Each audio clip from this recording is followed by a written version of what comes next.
O my god ಎಂಥ match ಗುರು. ಗೆಲ್ಲುವಂಥ ಮ್ಯಾಚ್ನ 2 ಮ್ಯಾಚ್ಗಳನ್ನು ಸೋಲ್ತಿದ್ದಾರೆ ಅವರು. And ಈಸಿಯಾಗಿ ಗೆಲ್ಲುವಂಥ ಮ್ಯಾಚು.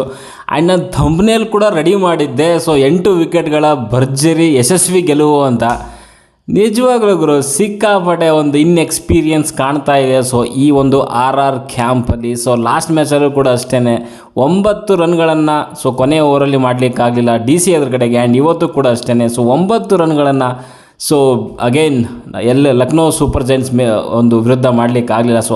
ಬ್ಯಾಟ್ಸ್ಮನ್ಗಳಿಗೆ. ಆ್ಯಂಡ್ ಇಬ್ಬರು ಕೂಡ ಅದೇ ಬ್ಯಾಟ್ಸ್ಮನ್ಗಳಿದ್ದಂಥದ್ದು, Hetmyer and Dhruv Jurel. And ಇವತ್ತು ಕೂಡ ಇದ್ದಂಥದ್ದು ಅವರೇನೆ. 2 ಮ್ಯಾಚಲ್ಲಿ ಅವರೇ ಇರುವಂಥದ್ದು. ಬಟ್ 9 ರನ್ಗಳನ್ನು ಚೇಸ್ ಮಾಡಲಿಕ್ಕಾಗಲಿಲ್ಲ. ಅಟ್ಲೀಸ್ಟ್ ಇವತ್ತು ಆರಾಮಾಗಿ ಚೇಸ್ ಮಾಡ್ಬೋದಾಗಿತ್ತು. ಆ್ಯಂಡ್ ಕ್ಲಿಯರಾಗಿ ಗೊತ್ತಾಗ್ತಾ ಇದೆ. ಇಲ್ಲಿ ಕ್ಯಾಂಪಲ್ಲಿ ಲೋವರ್ ಆರ್ಡರಲ್ಲಿ ಫಿನಿಷರಲ್ಲಿ ಇನ್ಎಕ್ಸ್ಪೀರಿಯನ್ಸ್ ಅಂತ ಕ್ಲಿಯರಾಗಿ ಗೊತ್ತಾಗ್ತಿದೆ. ಹೆಟ್ಮೇರ್ ಅವರು ಸುಮಾರು ವರ್ಷಗಳಿಂದ ಆಡ್ತಾ ಇದ್ದಾರೆ. ಬಟ್ ಇನ್ನೂ ಅವ್ರಿಗೆ ಯಾವ ರೀತಿಯಲ್ಲಿ ಗೇಮ್ ಫಿನಿಷ್ ಮಾಡಬೇಕು ಅಂತ ಇನ್ನೂ ಗೊತ್ತಾಗ್ತಾ ಇಲ್ಲ ಅಂತ ಕ್ಲಿಯರಾಗಿ ಗೊತ್ತಾಗ್ತಾ ಇದೆ. ಒನ್ ಟೈಮಲ್ಲಿ ಹೇಗೆ ಅಂತಂದರೆ 8 ವಿಕೆಟ್ಗಳ ಭರ್ಜರಿ ಗೆಲುವು ಸಾಧಿಸ್ತಾರೆ ಅಂತ ಅಂದ್ಕೊಂಡಿದ್ದೆ ನಂಗೆ. ಬಿಕಾಸ್ ಏನಂತಂದರೆ 156 per 3 ಇದ್ದರು. ಆಲ್ಮೋಸ್ಟ್ 17th ಓವರ್ ಗಂಟ 17.1 ಫಸ್ಟ್ ಓವರಲ್ಲೇ ವಿಕೆಟ್ ಹೋಗುತ್ತೆ ಯಶಸ್ವಿ ಜೈಸ್ವಾಲ್ ಅವ್ರದ್ದು. ಇನ್ನೇನು ರಿಕ್ವೈರ್ಡ್ ರೈಟ್ ತುಂಬ ಕಡಿಮೆ ಇತ್ತು. 6 ಆಸ್ಪಾಸಲ್ಲಿ ಇದ್ದಂಥದ್ದು. ಆರಾಮಾಗಿ ಚೇಸ್ ಮಾಡ್ಬೋದಾಗಿತ್ತು ಇನ್ನು 3 ಓವರಲ್ಲಿ. ಆ್ಯಂಡ್ ಅದೇ ಓವರಲ್ಲಿ 2 ವಿಕೆಟ್ ಬಿದ್ದೋಗುತ್ತೆ. ಒಂದು ರಿಯಾನ್ ಪರಾಗ್ ಆ್ಯಂಡ್ ಯಶಸ್ವಿ ಜೈಸ್ವಾಲ್. ಎರಡೂ ಕೂಡ ಒಂದು ಕೆಟ್ಟ ಶಾಟ್ಗಳೇ. ಆ್ಯಂಡ್ ಅದಕ್ಕೆ ಅಷ್ಟೊಂದು ರಿಸ್ಕ್ ತೊಗೊಂಡು ಆ ಶಾಟ್ಗಳು ಆಡುವಂಥ ಅವಶ್ಯಕತೆ ಇರಲಿಲ್ಲ. ಒಂದು ಒಳ್ಳೆ ಬೌಲಿಂಗ್ ಮಾಡಿದ್ರು. ಆ್ಯಂಡ್ ಅದೇ ರೀತಿಯಲ್ಲಿ ಕೆಟ್ಟ ಒಂದು ಶಾರ್ಟ್ ಸೆಲೆಕ್ಷನ್ ಅಂತ ಹೇಳ್ತೀನಿ. ಕ್ಯಾಪ್ಟನ್ ಪರಾಗ್ ಅವರು ಸ್ವಲ್ಪ ರೆಸ್ಪಾನ್ಸಿಬಿಲಿಟಿನ ತೊಗೊಂಡು ಸ್ಟ್ರೇಟ್ ಬ್ಯಾಟಿಂದ ಆಡಿದ್ರೆ ಮುಗ್ದೋಗುತ್ತೆ. ಅದನ್ನು ನಾನು ಹಿಂದೆ ಹೊಡಿತೀನಿ, ಆ ಕಡೆ ಹೊಡಿತೀನಿ, ಏನಕ್ಕೆ ಬೇಕಿತ್ತು? ಸ್ಟ್ರೇಟ್ ಬ್ಯಾಟಿಂದ ಸಿಂಗಲ್ ತೊಗೊಂಡು ಮ್ಯಾಚ್ ಮುಗಿಸಿದ್ರೆ ಆಗೋಗಿರೋದು. ಇಲ್ಲೇ ಗೊತ್ತಾಗ್ತದೆ ಎಷ್ಟು ಇನ್ಎಕ್ಸ್ಪೀರಿಯನ್ಸ್ ಕಾಣಿಸ್ತಾ ಇದೆ ಈ ಒಂದು ಕ್ಯಾಂಪಲ್ಲಿ ಅಂತ. ಅದಕ್ಕೆ ರಿಸಲ್ಟ್ ಏನಾಯಿತು, ಇವಾಗ ಲಕ್ನೋ ಸೂಪರ್ ಜೈಂಟ್ಸ್ಗೆ 2 ರನ್ಗಳ ಒಂದು ಗಿಫ್ಟನ್ನ ಕೊಟ್ಟಂಗಾಯಿತು ಗೆಲುವನ್ನ ಅವ್ರಿಗೆ. ನಿಜವಾಗ್ಲೂ ಇನ್ಎಕ್ಸ್ಪೀರಿಯನ್ಸ್ ಅಂತಲೇ ಹೇಳ್ಬೋದು. ಆ್ಯಂಡ್ ಇಲ್ಲಿ ಲಕ್ನೋ LSG ಅವರು ಗೇಮಲ್ಲೇ ಇರಲಿಲ್ಲ. 40 ಓವರ್ಸ್ ಗೇಮ್ ಅಂತ ತೊಗೊಂಡ್ರೆ ಅವ್ರು ಆಡಿರೋವಂಥದ್ದು. ಆ್ಯಂಡ್ ಗೇಮಲ್ಲಿದ್ದಂಥದ್ದು 2 ಓವರು, ಅದು 20th ಓವರು. ಫಸ್ಟ್ ಇನ್ನಿಂಗ್ಸಲ್ಲಿ 27 ರನ್ನ ತೊಗೊತಾರೆ ರಾಜಸ್ಥಾನಿಂದ. 27 ರನ್. ಅಬ್ದುಲ್ ಸಮದ್ ಅವರು 27 ರನ್ ನೋಡಿದರೆ ಸಂದೀಪ್ ಶರ್ಮಾ ಅವರ ಬೌಲಿಂಗಲ್ಲಿ. ಆ್ಯಂಡ್ ಈ ಕಡೆ ಸೆಕೆಂಡ್ ಇನ್ನಿಂಗ್ಸ್ 20ನೇ ಓವರ್ನಲ್ಲಿ 9 ರನ್ಗಳನ್ನು ಡಿಫೆಂಡ್ ಮಾಡ್ಕೊತಾರೆ. ಫಸ್ಟ್ ಇನ್ನಿಂಗ್ಸಲ್ಲಿ 20th ಓವರ್ಲಿ 27 ರನ್ನ ತೊಗೊತಾರೆ. ಆ್ಯಂಡ್ ಇಲ್ಲಿ 9 ರನ್ಸ್ನ ಕೊಡಲ್ಲ. ಜಸ್ಟ್ ಕೊಟ್ಟಿರುವಂಥದ್ದು 6 ರನ್ನು. ಇದೇ ಡಿಫ್ರೆನ್ಸ್ ಮಾಡಿರುವಂಥದ್ದು 2 ಓವರು, ಅದು 20ನೇ ಓವರು. ಫಸ್ಟ್ ಇನ್ನಿಂಗ್ಸ್ನೇ 20ನೇ ಓವರು ಆ್ಯಂಡ್ ಸೆಕೆಂಡ್ ಇನ್ನಿಂಗ್ಸ್ 20ನೇ ಓವರು. ಆ 2 ಓವರು LSG ಅವರು ಗೇಮಲ್ಲಿ ಇದ್ದಂಥದ್ದು. ಇನ್ನು ಮಿಕ್ಕಿರುವಂಥ 38 ಓವರ್ಸು ರಾಜಸ್ಥಾನ್ ಡಾಮಿನೇಟ್ ಮಾಡಿದೆ. ಇದು ಮಾರ್ಜಿನ್ ಆಫ್ ಎರರ್ ಅಂತ ಹೇಳ್ತೀವಿ. ಅದು ಇಲ್ಲೇ ಕ್ಲಿಯರಾಗಿ ಗೊತ್ತಾಗ್ತಾ ಇದೆ. ನೀವು T20ನಲ್ಲಿ 1 ಓವರು ಕೂಡ ಆ ಕಡೆ ಈ ಕಡೆಗೆ ನೋಡೋಂಗಿಲ್ಲ. ಚಿಕ್ಕ ಹುಡುಗ ಗುರು. 14 ವರ್ಷ ಆ್ಯಂಡ್ 23 ದಿನಗಳು. ಆ ಟೈಮಲ್ಲಿ ನಮಗೆ ಚಡ್ಡಿ ಹಾಕೋಕ್ಕೂ ಬರ್ತಿಲ್ಲೋ ಗೊತ್ತಿಲ್ಲ ನನಗೆ. ಯಾಕಂದರೆ 9th ಕ್ಲಾಸು, ಆಲ್ಮೋಸ್ಟ್ 8 ಅಥವಾ 9ನೇ ಕ್ಲಾಸ್ ಇರ್ಬೋದು ಆ ಹುಡುಗ. ಯಾವ ಮಟ್ಟಿಗೆ ಗುರು ಬ್ಯಾಟಿಂಗ್ ಅದು. And first ball 6. Oh my god. ಅಂದರೆ ಅತಿ ಕಿರಿಯ ಬಾಲಕ. IPL ಹಿಸ್ಟ್ರಿನಲ್ಲಿ debut ಮಾಡಿರೋವಂಥದ್ದು. 16 ವರ್ಷ ಯಾರೋ ಇನ್ನೊಬ್ಬರು ಬೇರೆಯವರು ಇದ್ದಾರೆ. ಅದು RCB ಅಂತೇನೆ. ಯಾವ ಪ್ಲೇಯರ್ ಅಂತ ಕ್ಲಿಯರಾಗಿ ಗೊತ್ತಿಲ್ಲ, ಯಾವ ವರ್ಷ ಆಡಿದ್ರು ಅಂತಲೂ ಕೂಡ. ಆ್ಯಂಡ್ ಅದು ಬಿಟ್ಟರೆ ಮುಜಿಬುರ್ ರಹಮಾನ್ ಅವರು ಆಡಿದ್ದಾರೆ 3ನೇ ಪ್ಲೇಸಲ್ಲಿ. ಬಟ್ ಇದು ಅವ್ರಿಗಿಂತ ಒಂದು 2 ಇಯರ್ಸ್ ಗ್ಯಾಪ್ ಇದೆ. 16 ವರ್ಷಕ್ಕೆ ಡೆಬ್ಯೂ ಮಾಡಿರೋದಿತ್ತು ಹಿಂದೆ ಹಿಸ್ಟ್ರಿ. ಬಟ್ ಇವಾಗ ಇವ್ರು ಮಾಡಿರೋವಂಥದ್ದು 14 ವರ್ಷ 23 ದಿನಗಳಿಗೆ. And first ಬಾಲನ್ನೇ ಇಂಟೆಂಟು, execution and talent ಕ್ಲಿಯರಾಗಿ ಗೊತ್ತಾಗ್ತಾ ಇದೆ. ಈ ಮನುಷ್ಯ ಖಂಡಿತವಾಗಲೂ ಒಂದು ಫ್ಯೂಚರ್ ಸ್ಟಾರ್ ಆಗೋದ್ರಲ್ಲಿ ಯಾವುದೇ ಡೌಟ್ ಇಲ್ಲ. ಬಟ್ ಸದ್ಯಕ್ಕೆ ಇನ್ನೂ ಸ್ಟಾರ್ಟಿಂಗ್ ಇರೋದ್ರಿಂದ ಅವ್ರನ್ನ ತುಂಬ ದೊಡ್ಡ ಮಟ್ಟಕ್ಕೆ ತೊಗೊಂಡೋಗಿ ನಿಲ್ಲಿಸೋವಂಥದ್ದು ಅವಶ್ಯಕತೆ ಇಲ್ಲ. ಬಟ್ ಆದರೂ ಕೂಡ ಈ ಮನುಷ್ಯ ಏನೋ ಒಂದು ಮಾಡ್ತಾನೆ ಅಂತ ಕ್ಲಿಯರಾಗಿ ಗೊತ್ತಾಗುತ್ತೆ. ಆ್ಯಂಡ್ ಇಲ್ಲೇನಾಯ್ತು ಅಂದರೆ ಫಸ್ಟ್ ಒಂದು ಟಾಸ್ ಗೆದ್ದಂಥ LSG ಅವರು ಬ್ಯಾಟಿಂಗ್ ಆಯ್ಕೆ ಮಾಡ್ಕೊತಾರೆ. ಆ್ಯಂಡ್ ಒಂದು ಸ್ವಲ್ಪ ಸರ್ಪ್ರೈಸ್ ಅಂತ ಅನಿಸ್ತು ನನಗೆ. ಯಾಕಂದರೆ ಲಾಸ್ಟ್ ಮ್ಯಾಚಲ್ಲಿ ತೊಗೊಳಕ್ಕೆ ಹೋದ್ರು ಕೂಡ RCB ಅವರು ಚೇಸ್ ಮಾಡಿನೇ ಒಂದು 18th ಓವರ್ಲೇ ಮುಗಿಸ್ಬಿಟ್ಟಿದ್ರು 173 ರನ್ಸ್ ಏನೋ. ಬಟ್ ಇಲ್ಲಿ ಅವರು ಬ್ಯಾಟಿಂಗ್ ತೊಗೊಂಡಿರುವಂಥ ನನಗೆ ಸ್ವಲ್ಪ ಸರ್ಪ್ರೈಸ್ ಅಂತ ಅನಿಸ್ತು. ಆ್ಯಂಡ್ ಅವರು ಕೂಡ ಅಷ್ಟೇ ಅಂಥ ಒಂದು ಬಿಗ್ ಸ್ಕೋರ್ ಏನು ಮಾಡಲಿಲ್ಲ. 200 ಪ್ಲಸ್ ಏನು ಮಾಡಲಿಲ್ಲ. ಓನ್ಲಿ ಮಾಡಿರೋವಂಥದ್ದು 180.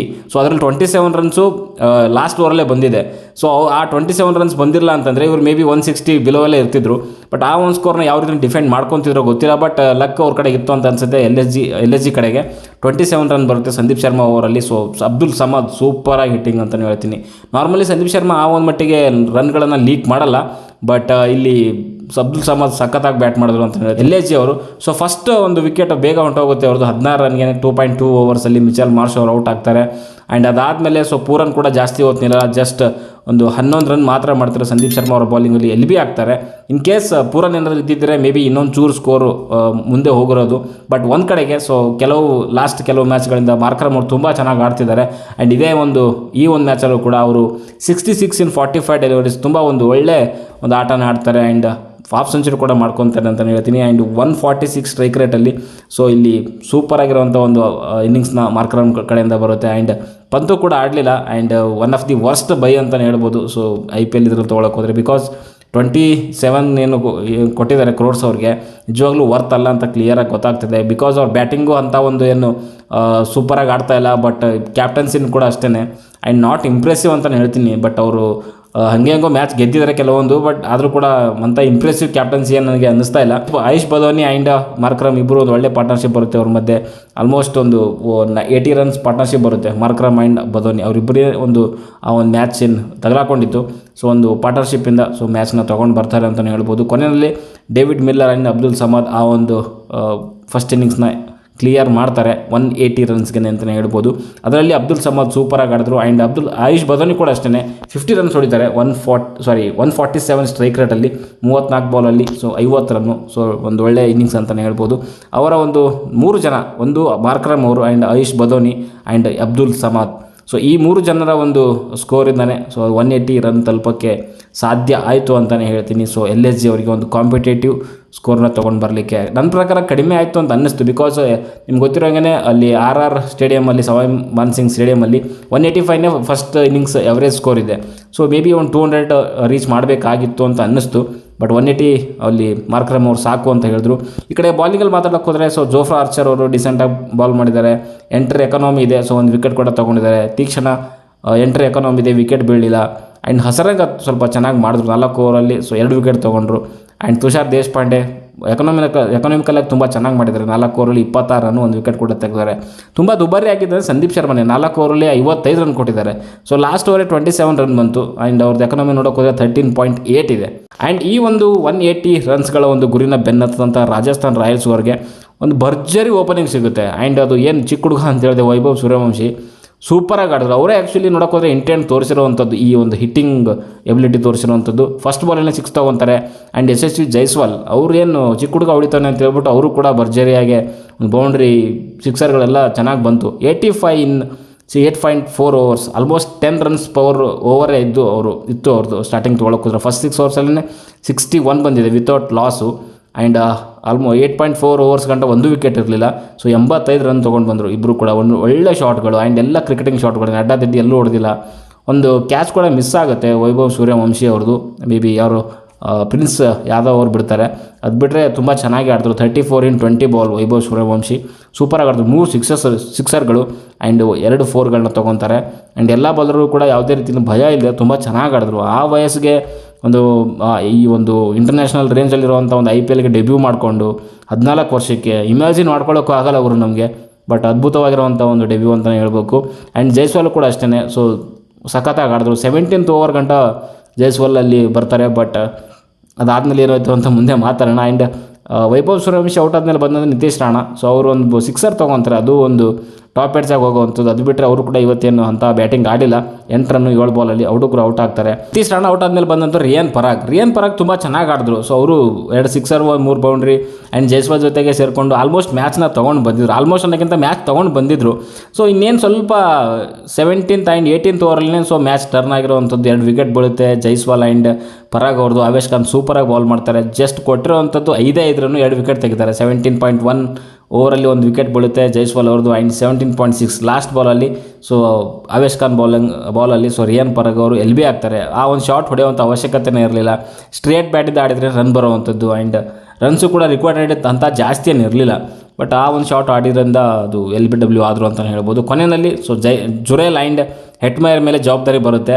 ಆ್ಯಂಡ್ ಅಲ್ಲೂ ಕೂಡ ಏನು ಪ್ರೆಷರ್ ಇರಲಿಲ್ಲ ಅವ್ರಿಗೆ. ಬಟ್ ಅಗೇನ್ ಗೊತ್ತಲ್ಲ ನಿಮಗೆ ಇನ್ಎಕ್ಸ್ಪೀರಿಯನ್ಸ್ ಅಂತ ಹೇಳಿದ್ನಲ್ಲ, ಆ ಒಂದು ಇನ್ಎಕ್ಸ್ಪೀರಿಯನ್ಸು ಸೊ RR ಕ್ಯಾಂಪಲ್ಲಿ ಕ್ಲಿಯರಾಗಿ ಗೊತ್ತಾಗ್ತದೆ. ಅದರಲ್ಲೂ ಮುಖ್ಯವಾಗಿ ಲೋವರ್ ಆರ್ಡ್ರಲ್ಲಿ ಅಂತ ಹೇಳ್ಬೋದು, ಫಿನಿಷಿಂಗಲ್ಲಿ ಅಗೇನ್ ಇವತ್ತು ಮತ್ತೆ ತಗಲಾಕೊಂಡ್ರು. ಸೊ 2 ರನ್ಗಳ ಒಂದು ಭರ್ಜರಿ ಗೆಲುವು ಅಂತಲೇ ಹೇಳ್ತೀನಿ. ಸೊ LSG ಅವರಿಗೆ ಆ್ಯಕ್ಚುಲಿ ಗಿಫ್ಟಾಗಿ ಕೊಟ್ಬಿಟ್ರು. ಇಲ್ಲ ಅಂತಂದರೆ RR ಆರಾಮಾಗಿ ಗೆಲ್ಬೋದಾಗಿತ್ತು. ಟಾಪಲ್ಲಿ ಏನು 85 ರನ್ಸ್ಗಳೇನು ಪಾರ್ಟ್ನರ್ಶಿಪ್ ಬಂದಿತ್ತು 8.4 ಓವರ್ಸಲ್ಲಿ, ಆಲ್ಮೋಸ್ಟ್ 10 ರನ್ಸ್ ಪರ್ ಓವರು. ಅದಾದಮೇಲೆ ಈ ರೀತಿಯ ಒಂದು ಸೋಲು ನಿಜವಾಗ್ಲೂ RRಗೆ ತೊಗೊಳ್ಳಿಕ್ಕಾಗಲ್ಲ.